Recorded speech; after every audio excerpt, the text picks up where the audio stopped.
تو ہمارے ایمان کے لیے معیار صحابہ کا ایمان ہے، اعمال کے لیے معیار صحابہ کے اعمال ہے۔ یہاں ایک سوال پیدا ہوگا کہ نبی کے اعمال معیار کیوں نہیں، صحابہ کے اعمال کیوں؟ اس کی ایک وجہ ہے، نبی کا اگر قول آ جائے جسے ہم امر کہتے ہیں، وہ تو واجب الامر ہے، امر کو واجب کرتا ہے۔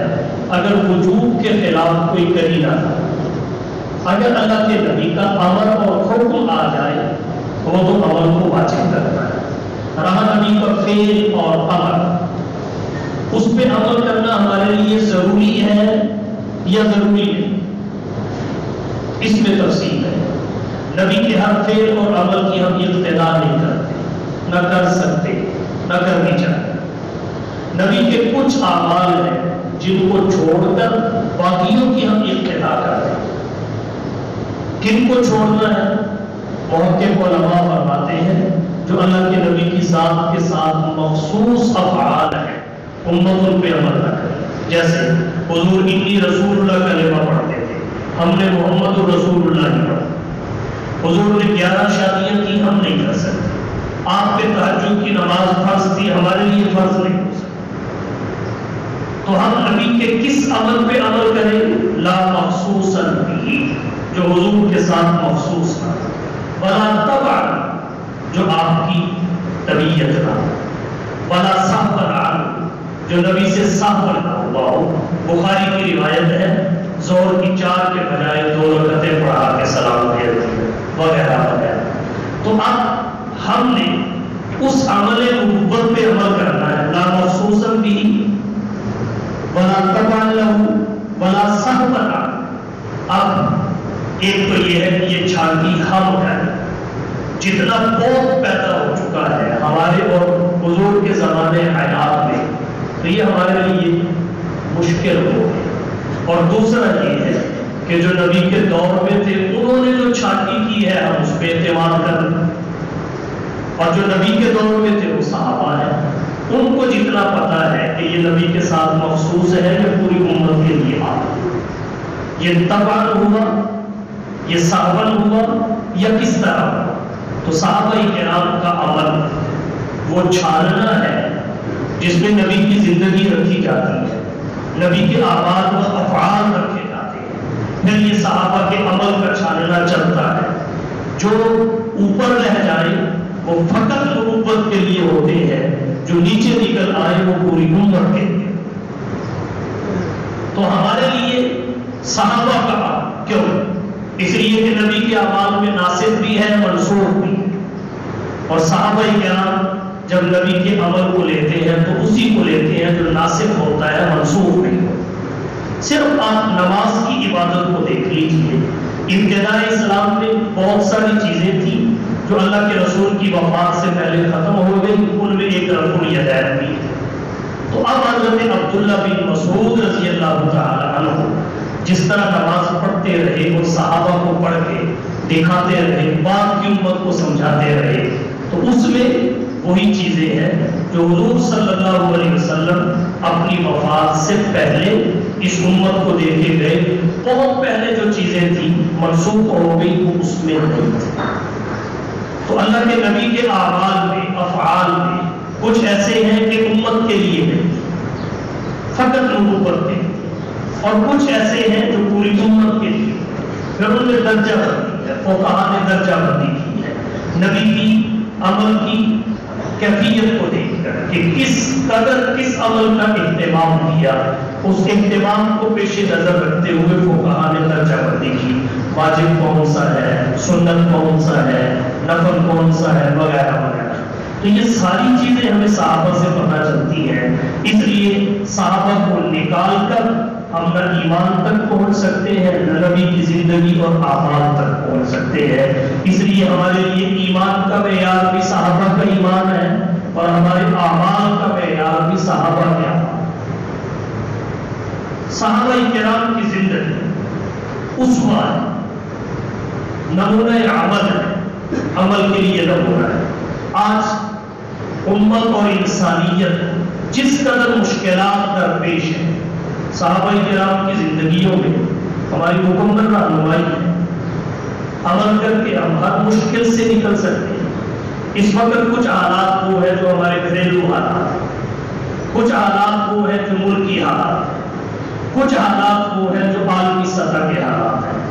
اب دائرہ کوئی بھی ہو، صحابہ کی زندگیاں رہنمائی کرتی، مشکل کیسی ہی کیوں نہ ہو، صحابہ کرام کی سیرت و کردار سے رہنمائی لے کر ہم نکل سکتے ہیں۔ تو ذکر صحابہ کا سب سے بڑا فائدہ یہ ہے کہ رہنمائی حاصل کی، ان صاف اور شفاف آئینوں کے سامنے اپنے آپ کو پیش کر کے اپنی خامیوں کو دیکھا جائے اور اصلاح کی جائے۔ ہمارے گھریلو حالات کیا ہیں؟ مثال کے طور پہ گھروں میں ایک بڑا جو مسئلہ ہے وہ میاں بیوی کی نا اتفاقی کا ہے، بدسلوکی کا ہے، عدم برداشت کا ہے۔ صحابہ کرام کی زندگیاں ہماری قابل رہنمائی کرتی ہیں۔ زیادہ تفصیلات میں نہیں جاتا، صرف ایک واقعہ ذکر کرتا ہوں جو فقیہ ابو اللیث السمرقندی رحمہ اللہ نے تنبیہ الغافلین میں ذکر کیا اور دیگر صوفیاء نے اپنی اپنی کتب میں ذکر کیا۔ فرماتے ہیں حضرت عمر رضی اللہ تعالی عنہ کی خدمت میں ایک شخص آیا اپنی بیوی کی شکایت اور شکوے کے۔ جب حضرت عمر کے مقام اور دروازے کے پاس پہنچا تو دیکھا حضرت عمر کی اپنی بیوی حضرت ام کلثوم بڑی تیز کلامی کر سخت کلامی سے پیش آ رہی، تو وہ واپس پلٹنے لگا۔ حضرت عمر نے دیکھ لیا، بولا کے آنے کا سبب پوچھا، وہ کہنے لگا جی چھوڑو کی کرنا ہے پوچھ کے، جس پریشانی میں مبتلا ہوں مجھ سے زیادہ آپ مبتلا ہیں، تو آپ مجھے کیسے نکالیں گے؟ حضرت عمر نے بالآخر پوچھا چلو بتاؤ تو صحیح۔ وہ کہنے لگا میں آیا تھا اپنی بیوی کا گلا شکوا کرنے کے، لیکن میں نے آپ کی بیوی کو جب آپ کے ساتھ سختی سے بولتے دیکھا میں نے کہا یار یہ مسئلہ آتے کہیں اور چلتے۔ حضرت عمر رضی اللہ تعالیٰ عنہ نے پوچھا اچھا بیوی سختی کرتی ہے؟ کہنے لگا یہ بڑی سختی کرتی ہے۔ حضرت عمر رضی اللہ تعالیٰ عنہ نے فرمایا دیکھو میری بیوی سختی سے بات کر رہی تھی، کر رہی تھی، میں اس کی سختی برداشت کرتا ہوں، اور برداشت کرنے کا سبب یہ ہے کہ اس کے مجھ پہ کچھ احسانات ہیں، میرے ذمہ اس کے کچھ حقوق ہیں۔ اب بندے میں یہی بڑی آکڑ ہوتی ہے، بیوی کے بندے پہ کیا احسانات ہو سکتے ہیں، لیکن اگر بندہ دیکھے تو ہوتے ہیں، ماننے چاہیے۔ اس کے ذہن میں بھی یہی بات جی کون سے احسانات ہیں؟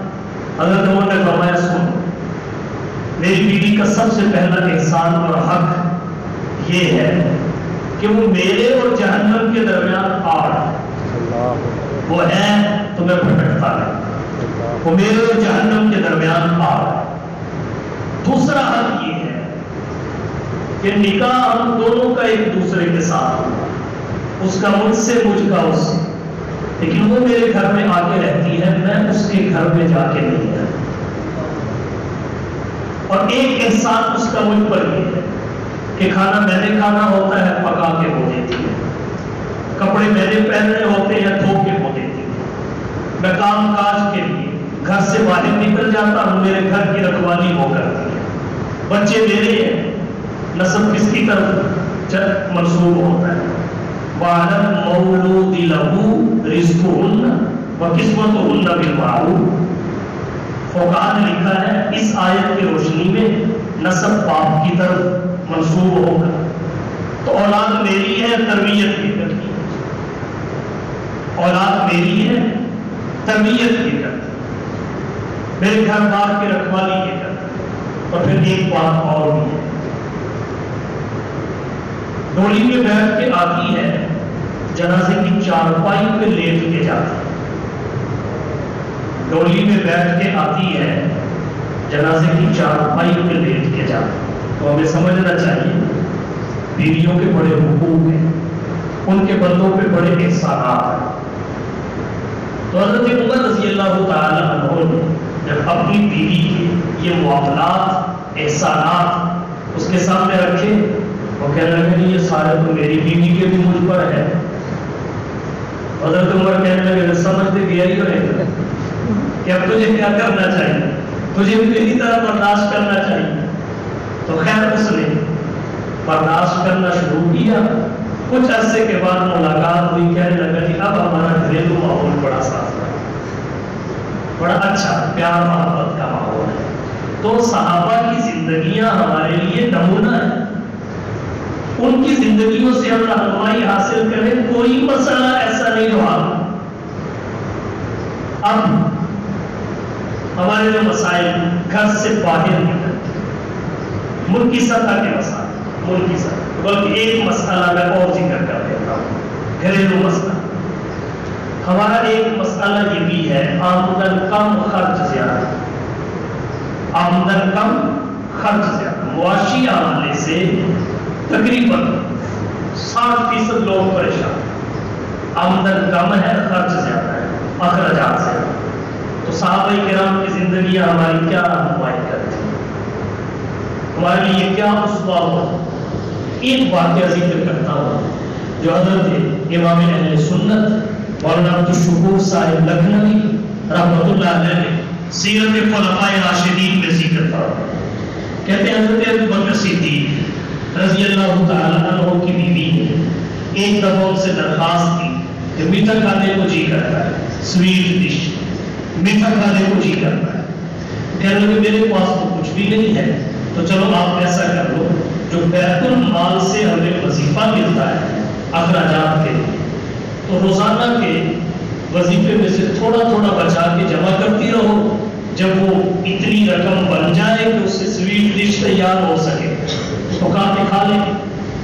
تو بیوی نے روزانہ تھوڑا تھوڑا بچا کے رکھنا شروع کر دیا. روزانہ بڑی قناعت کی، بڑے صبر سے کام کیا، پیٹ کاٹا ہمارے محاورے میں کہتے ہیں، تھوڑا تھوڑا بچا کے رکھنا شروع کر دیا. تو جب اتنی مقدار میں پہنچ گیا کہ اس سے حلوہ تیار ہو سکے، تیار کیا. حضرت ابوبکر تشریف لائے، انہوں نے سویٹ ڈش بھی ساتھ کرے کھانے کے ساتھ. حضرت ابوبکر صدیق رضی اللہ تعالیٰ عنہ نے بی بی صاحبہ سے پوچھا یہ کہاں سے آیا؟ وہ کہنے لگی حضور آیا نہیں بنایا. کہاں سے بنایا؟ پیسے کہاں سے آئے؟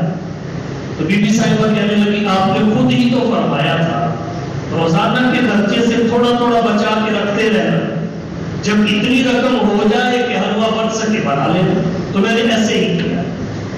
کہنے لگے اچھا مجھے آج پتا چلا کہ میرے اخراجات میں اتنا زیادہ ہے، اگر یہ نہ بھی ہو تو میرا گزر بسر ہو سکتا ہے.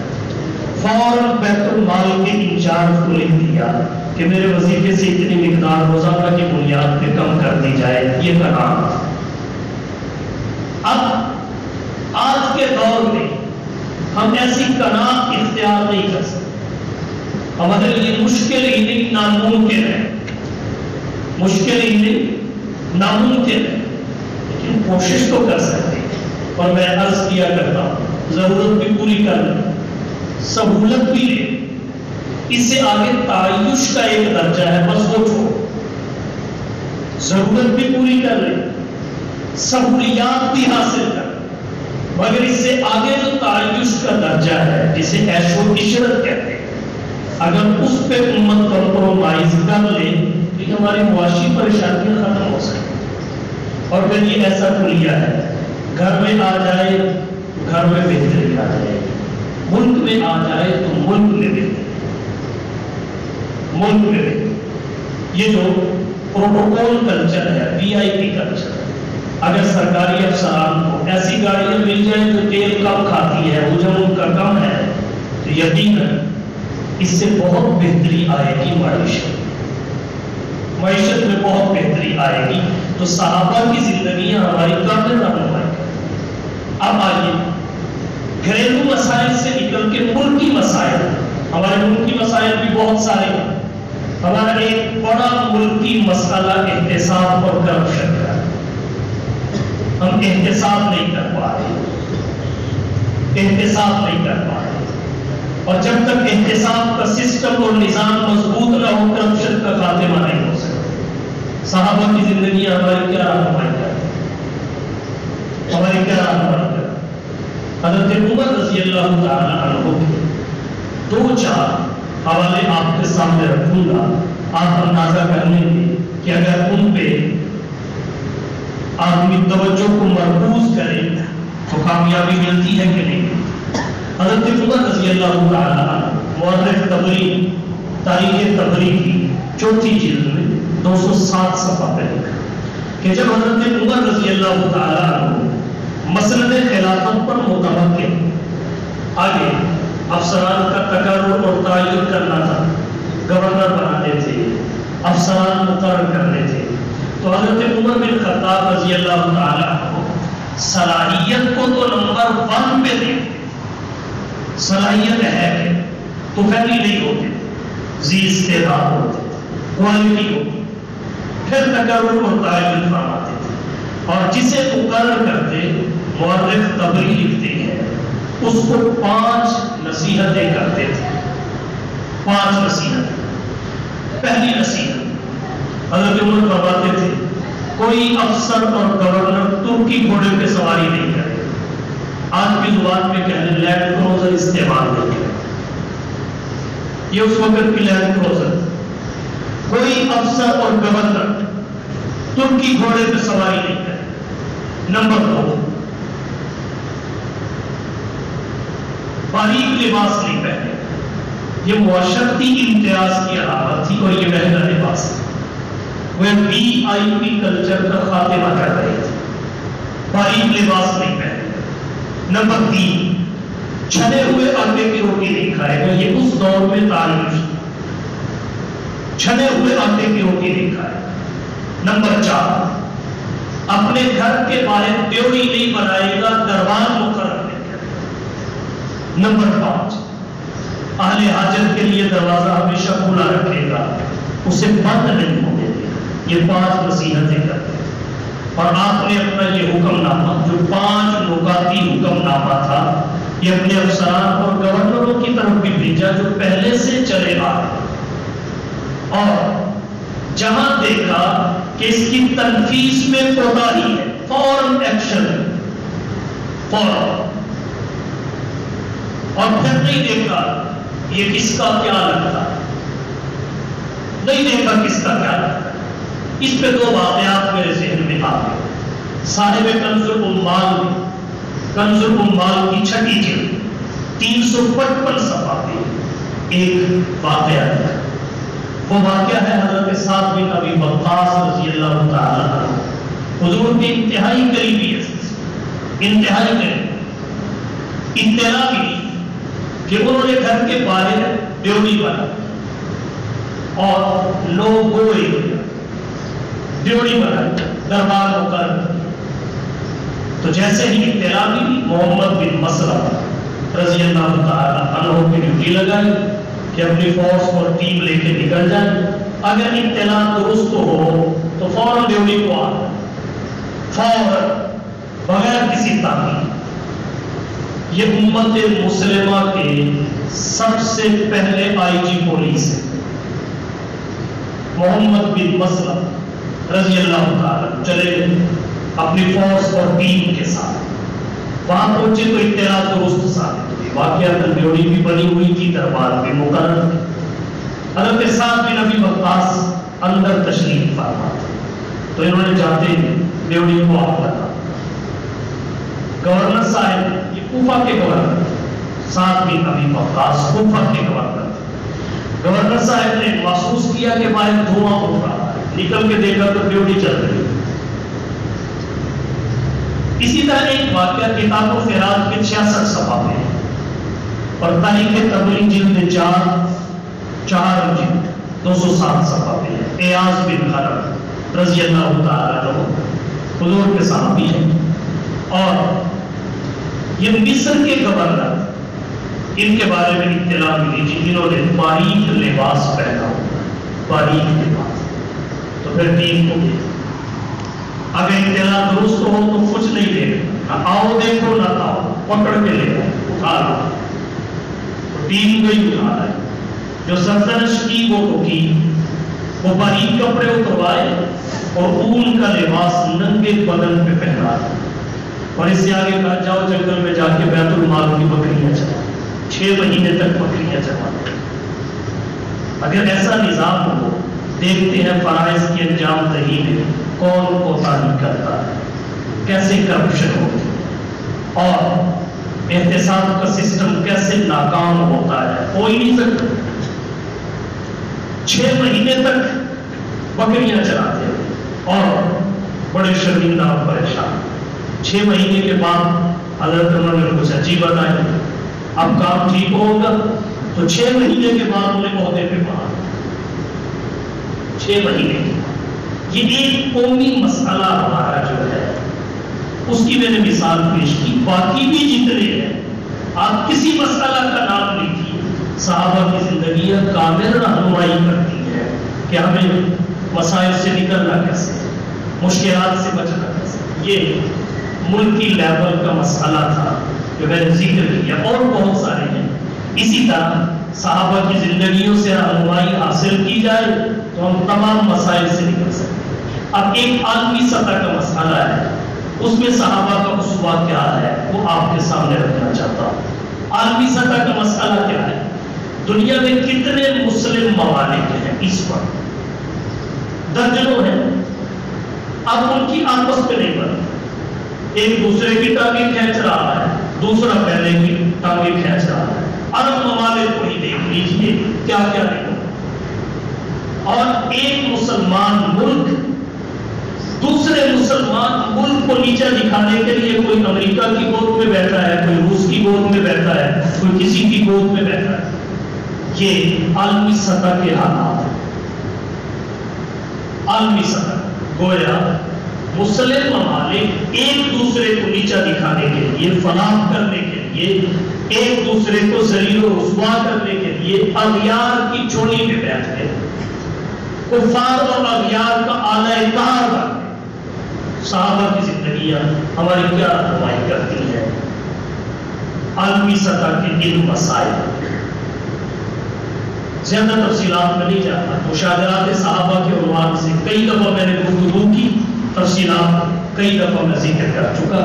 حضرت علی اور حضرت معاویہ رضی اللہ تعالی عنہما اور ان کے طرفداروں آپس میں ایک جنگ ہوئی جسے جنگ صفین کہتے ہیں۔ یہ اجتہاد کے مختلف ہونے کی بنا پہ ہوئی، بھائی بھائی کی لڑائی تھی، کفر اور اسلام کی لڑائی، کفر اور اسلام کی۔ جب حضرت علی اور حضرت معاویہ اور طرفین کے طرفدار، جانبین کے طرفدار آپس میں لڑ رہے تو این لڑائی کے دوران روم کے بادشاہ قیصر نے حضرت معاویہ رضی اللہ تعالیٰ عنہ کو پیغام بھیجا کہ میں آپ کا اتحادی بن کر آپ کی حمایت میں علی سے جنگ کرنا چاہتا ہوں رضی اللہ تعالیٰ۔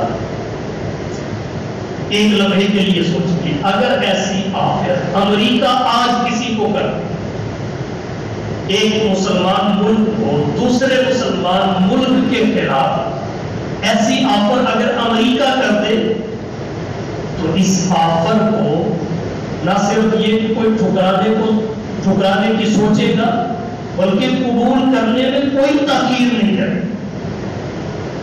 اور روم اس وقت کا امریکہ تھا، امریکہ آج کا روم ہے۔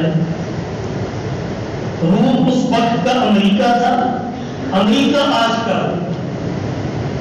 تو جب یہ روم کے بادشاہ نے آفر کی حضرت معاویہ رضی اللہ تعالیٰ عنہ کو کہ میں آپ کے ساتھ ہو کر علی کے خلاف لڑنے کو تیار ہوں، تو اب حضرت معاویہ رضی اللہ تعالیٰ عنہ کا طرز عمل دیکھیں۔ حضرت معاویہ رضی اللہ تعالیٰ عنہ نے فرمایا یہ ہماری بھائیوں کی لڑائی، اس میں آپ کیسے پوچھ سکتے ہیں، ہماری بھائیوں کی لڑائی۔ اور پھر مورخین نے لکھا ہے، کسی نے لکھا حضرت معاویہ نے کہا لئن لم تنتہی یا کل یا لعین، مختلف قسم کے الفاظ، سخت جواب۔ اور حضرت معاویہ رضی اللہ تعالیٰ عنہ نے پیغام بھیجا کہ اگر تم حضرت علی رضی اللہ تعالیٰ عنہ جو کہ خلیفہ اس وقت وہ تھے، اگر تم نے حضرت علی کے خلاف ایک قدم بھی اٹھایا تو علی کے لشکر سے پہلا بندہ جو تیرے خلاف لڑنے کے لیے میدان میں آئے گا وہ معاویہ بن ابی سفیان ہے۔ وہ معاویہ بن ابی، یہ ہے عالمی حالات کے تناسب میں صحابہ کرام کا اسوہ۔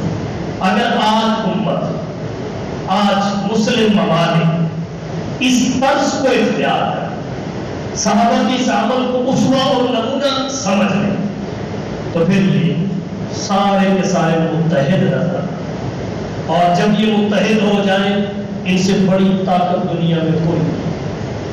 یہ طاقت توڑی گئی، یہ طاقت تقسیم کی گئی ہے، اور اس کے نتیجے میں مغلوبیت، محکومیت اور مخلوق الحالی ہمارا مقدر بن چکی ہے۔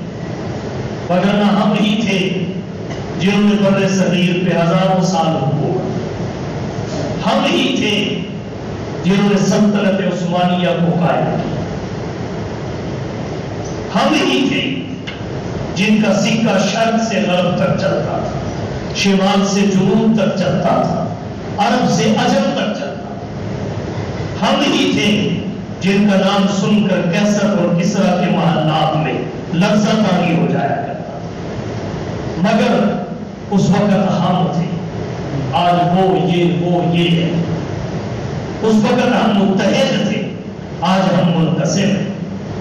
تو صحابہ کرام کی زندگیاں ہمارے لیے اسوہ، ہمارے لیے نمونہ ہے، ان سے ہمیں رہنمائی لینی چاہیے، اور صحابہ کرام کے بارے میں کسی بدگمانی میں مبتلا نہیں ہونا چاہیے، اپنے دل میں ان کے بارے میں کوئی میل نہیں آنے دینا چاہیے۔ کہ میں نے کئی دفعہ گفتگو کی کہ صحابہ کی خطائیں بھی رحمت کی گھٹائیں ہیں، صحابہ کی خطائیں بھی رحمت کی گھٹائیں، ان کی خطاؤں کی وجہ سے بھی ان کی تنقید سے اپنے آپ کو بچایا جائے۔ اللہ نے قرآن کریم میں اہل ایمان کے 3 گروہ بیان کیے، ایک کو مہاجرین کہتے ہیں، دوسرے کو انصار کہتے ہیں، اور تیسرے کو ان کا متبعین کہتے ہیں۔ اہل ایمان کے یہ 3 گروہ ہیں، چوتھا کوئی نہیں۔ مہاجرین یہ پہلا طبقہ ہے اہل ایمان کا، للفقراء المہاجرین الذین اخرجوا من دیارہم واموالہم یبتغون فضلا من اللہ ورضوانہ وینصرون اللہ ورسولہ اولئک هم الصادقون۔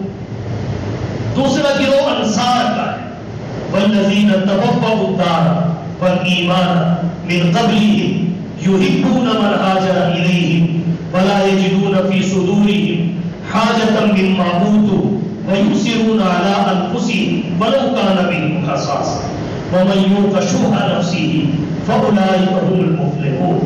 اور اہل ایمان کا تیسرا گروہ کون سا ہے؟ وہ ان دونوں کے متبعین کا۔ اس کے لیے قرآن کہتا ہے والذین جاءوا من بعدهم يقولون ربنا اغفر لنا ولإخواننا الذين سبقونا بالإيمان ولا تجعل في قلوبنا غلا للذین آمنوا ربنا انک رؤوف رحیم۔ اب ہمارا ایمان کس سے بنا ہوا ہے؟ صحابہ کی اتباع سے۔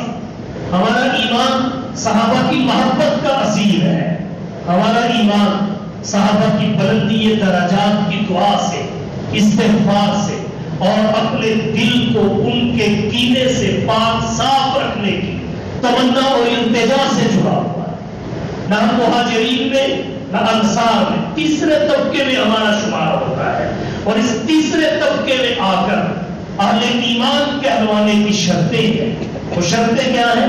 یقولون، وہ یہ کہیں ربنا اغفر لنا ولإخواننا الذین سبقونا بالایمان ولا تجعل فی قلوبنا غلا للذین آمنوا ربنا انک رؤوف رحیم۔ آیات بینات کی پہلی جلد 28 صفحہ صاحب الفصول نے امام باقر کی ایک روایت ذکر کی، آیات بینات میں اسے ذکر کیا گیا۔ اور حافظ میرن محمد صاحب میاں مالوی ہمارے بزرگ تھے، وفات پا چکے، انہوں نے صحابہ کرام کی تحفظ اور دفاع کی بڑا عرصہ جنگ لڑی ہے۔ انہوں نے ایک کتاب لکھی عدالت حضرات صحابہ کرام، اس میں بھی انہوں نے یہ واقعہ ذکر کیا۔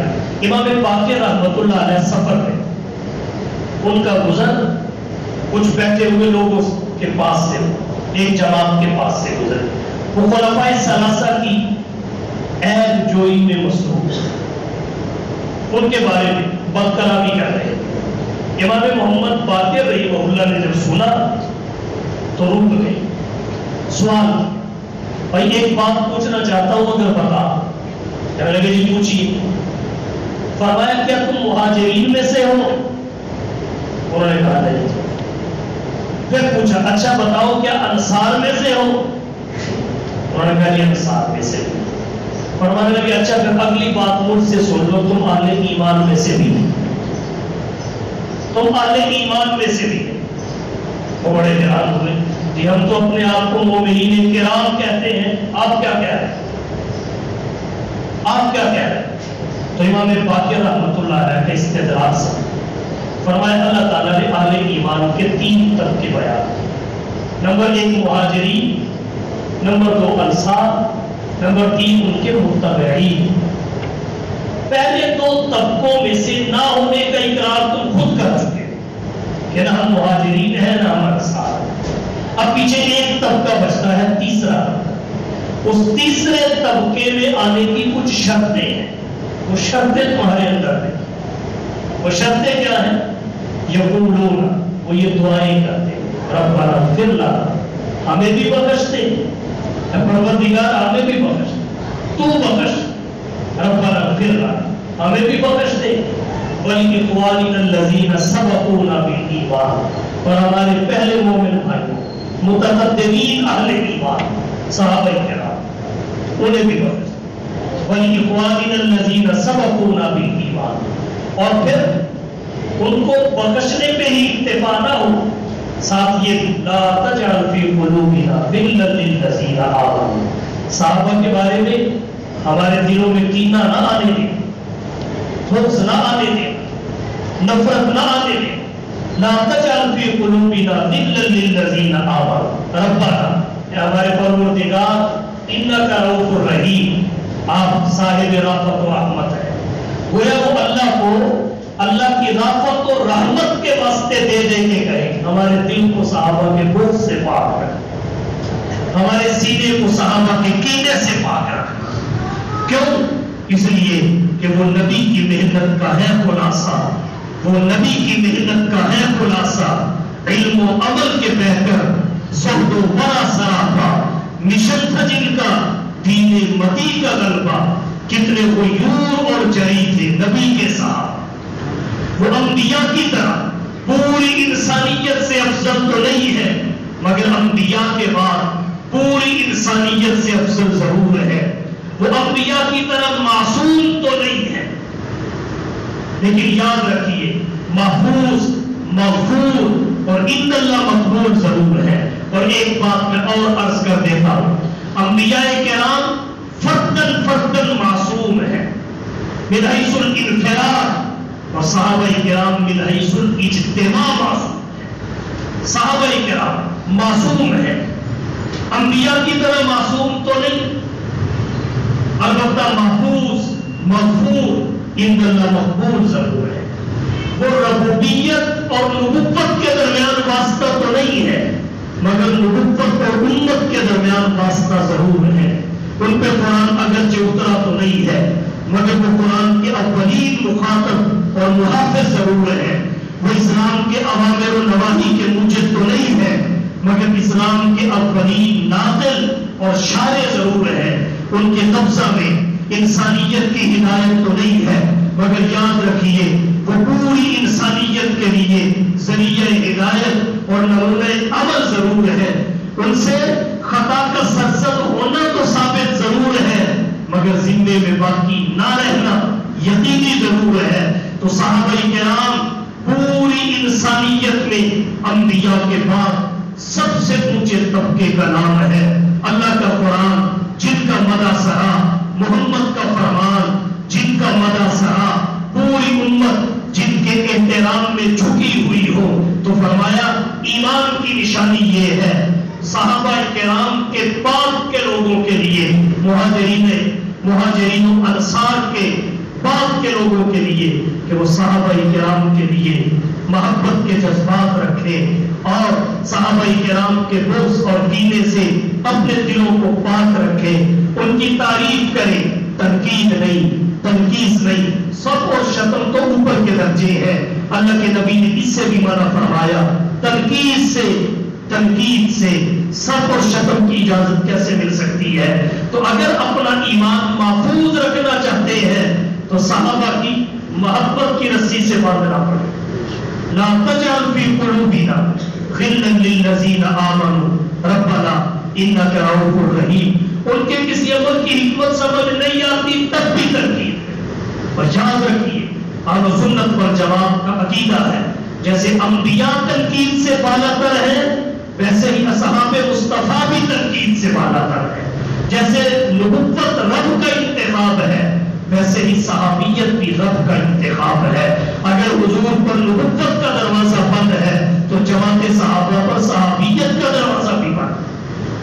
تو صحابہ کرام کا ذکر خیر، اذکروا محاسن صحابہ لا تذکروا مساوی صحابہ، او کما قال صلی اللہ علیہ وسلم۔ فوائد میں شروع میں ذکر کر چکا۔ اللہ تعالیٰ ہم سب کو صحابہ کرام کی سچی محبت نصیب فرمائے اور ان پر عدم اعتماد سے محفوظ رکھے۔ یاد رکھیے سب فتنوں کے پیدا ہونے کا سبب حضرات صحابہ کرام پر عدم اعتماد ہے۔ جب ان پر عدم اعتماد پیدا ہو جائے پھر اس کے نتائج کیا ہیں؟ انکار حدیث کا فتنہ، انکار فقہ کا فتنہ، اعتزال کا فتنہ، متعدد فتنے جو دنیا میں رونما ہوئے۔ اس کا سبب کیا ہے؟ حضرات صحابہ کرام پر عدم اعتماد۔ پتہ چلا تمام فتنے یہاں سے پیدا ہوتے ہیں، تو صحابہ کے بارے میں اپنے دل کو صاف رکھیے، پھر دیکھیے اطمینان اور شرح صدر کیسے نصیب ہوتا ہے۔ وآخر دعوانا ان الحمد للہ رب العالمین۔